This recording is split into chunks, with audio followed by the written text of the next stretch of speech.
எங்கள் தாத்தா ஊரில் வந்து அமராவதி அப்பத்தான்னு சொல்லி அவங்க அண்ணன் அவங்க தம்பி வந்து வைத்தியர், நாட்டு வைத்தியர், ஹோமியோபதி இதெல்லாம் பண்ணுவார்.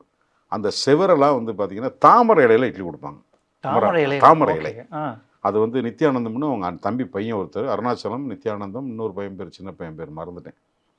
இப்போ நித்யானந்தம்லாம் எங்கே இருக்காருன்னு தெரியல.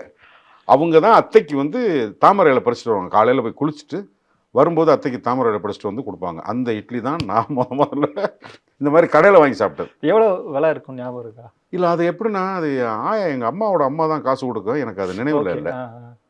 ஆனால் நான் ஹோட்டலில் சாப்பிட்டதில் வந்து 5 பைசா உப்புமா. நான் சொல்கிறது 72. ஓகே. ஒரு உப்புமா 5 பைசா. ஓகே. அண்ணா கணக்கில் எழுதி போட்டிருப்பாங்க. நத்தம்னு சொல்லி ஒரு ஊர் நான் படித்த ஸ்கூலில் அங்கே தெய்வானை விலாசன்னு எங்கள் கிளாஸ்மேட்டோட எனக்கு சீனியர் அவங்க தெய்வானை எங்கள் கூட தான் படித்தாங்க. நான் 3rd ஸ்டாண்டர்ட், அவங்க 5th. அவங்க ஹோட்டல் தான் நத்தம் பஸ் ஸ்டாண்டுக்குள்ளே இருக்கும். அதில் தான் வந்து 15 பைசா எனக்கு ஞாபகம் இருக்குது. இட்லி என்ன விலைக்கு சாப்பிட்டேன்னு எனக்கு உண்மையாக ஞாபகம் இல்லை. இன்டர்வியூவில் எத்தையா உளரக்கூடாதுல்ல. அது அமராவதி அப்பத்தா இட்லி ஒன்று.